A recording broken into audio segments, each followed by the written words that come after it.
Still to come here on Arc Chattanooga, humans have remedies that let us enjoy the outdoors without itchy eyes and inflamed sinuses. But what about our furry friends? Just ahead, we'll talk about your pet's seasonal allergies. Olivia. We're tracking some showers and storms this Thursday morning, a lot of them moving from west to east. We're weather alert for tomorrow, so we'll time out the next few days coming up in just a little bit. Well, summer is now in full swing and the pollen is not going anywhere. Well, thankfully, humans have remedies that let us enjoy the outdoors without itchy eyes and inflamed sinuses.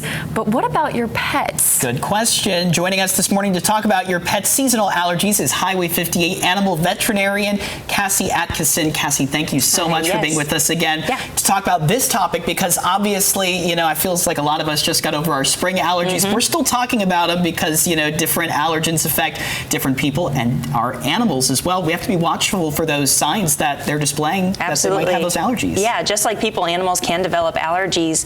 We think about three major categories with animals. We think about flea allergy, food allergy, but definitely environmental allergies tend to be on the top of those. Now, I'm curious, what causes some of those allergies, specifically in the summertime when there's more pollen out, more bugs, a lot more outdoor time for these pets? What kind of goes into that? Yeah, honestly, a lot of it's hereditary. So there's a lot of hereditary nature in that if parents are allergic to things, the kids are probably going to be allergic to things, same with dogs and puppies. And so really there's not a whole lot we can do to really avoid it other than, you know, getting, making sure that you're getting from like a good breeding program if you decide to get a specific type of breed. But honestly, there's not much we can do medically, or I guess in their body to prevent it. Right. I mean, you look at some of the signs that, you know, we as humans exhibit, you know, sneezing, maybe running eyes. Are a lot of the symptoms the same? I mean, sometimes pets, you know, you'll see them rolling on their back, maybe scratching a little bit more, kind of pawing at their face. What are some of those symptoms we should be watching for? So it is a little bit different in animals. They can get runny eyes, you know, itchy nose, sneezing, all that. But honestly, most of the time it's skin stuff. So they get itchiness is the primary thing. And you can sometimes see them like licking their paws or shaking their ears, and sometimes they'll develop skin and ear infections as well.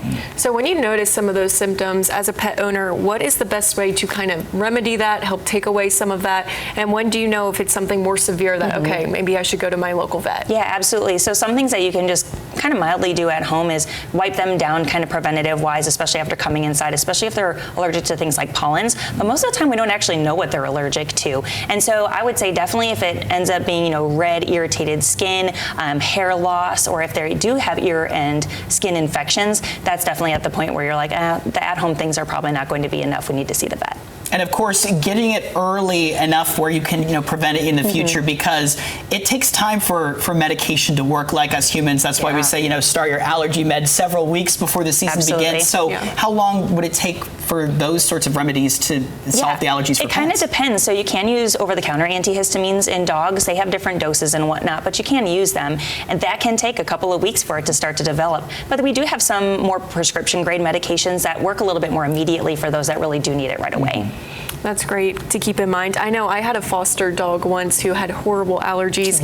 I gave her oatmeal baths. Is that something that you recommend as well? Yeah, so while that's not going to, you know, kill off any sort of infection and whatnot, it is very calming to the skin, and so it can help with inflammation, which is a lot of reasons why they do get these infections related to allergies. That's good to know. And I mean, talk about, you know, what exactly the process is when you take your animal into a vet to see what they're allergic to. How do they determine exactly what they are allergic to? Yeah, so most general practices don't do things like allergy testing, but the dermatologist actually does. And so a lot of times, you know, we can kind of put Band-Aids on things with certain remedies and whatnot to help temporarily for what they're going through, but they have their really chronic allergies that we are just like, we can't get this under control. We send them to the dermatologist, and they can do skin testing like they do in people, where they do the injections and find out exactly what they're allergic to and then kind of come up with a remedy for that. Right.